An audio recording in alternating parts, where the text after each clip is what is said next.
தோட்டத்தை விட்டு வெளியே வந்த பிறகு அவங்களுக்கு குழந்தை உண்டாகி பிறக்குது. முதல் குழந்தை பேரு என்னன்னா காயின், சொத்துன்னு அர்த்தம், மீனிங். சரியா?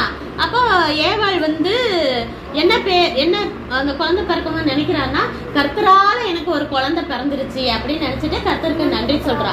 அவளுக்கு டெலிவரிலாம் யாருமே கைட் பண்ண கூட ஆள் இருந்திருக்காதுல்ல. என்ன அவளுக்கு வலிக்கும், அங்க யாருமே அவளுக்கு ஒரு வார்த்தை அழாதமான்னு சொல்லக்கூட ஆள் இல்லை. ஏன்னா அங்க ஆதாமும் ஏவாள் மட்டும்தான் இருக்காங்க.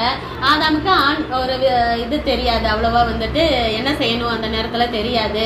யாருமே கைட் பண்ண இல்லை, டெலிவரிக்கு ஹெல்ப் பண்ண இல்லை. ஆனாலும் தேவன் என்ன செஞ்சாரு, அவளுக்கு நல்ல விதமா குழந்தைகள் பிறக்க உதவி செஞ்சதுனால கர்த்தரால எனக்கு ஒரு பிள்ளை கிடைச்சிச்சின்னு சொல்லி அவ என்ன பேர் வைக்கிறான்னா காயின் அப்படி சொல்லிட்டு பேர் வைக்கிறான். அதுக்கடுத்து ஆபேல் தம்பி, அதுக்கடுத்து கொஞ்சம் வருஷம் கழிச்சு தம்பி பிறக்கிறான். அவனுக்கு பேருக்கு அர்த்தம் என்னன்னா நிலையில்லாமை அப்படின்னு அர்த்தம். நிலையில்லாமைனா என்ன?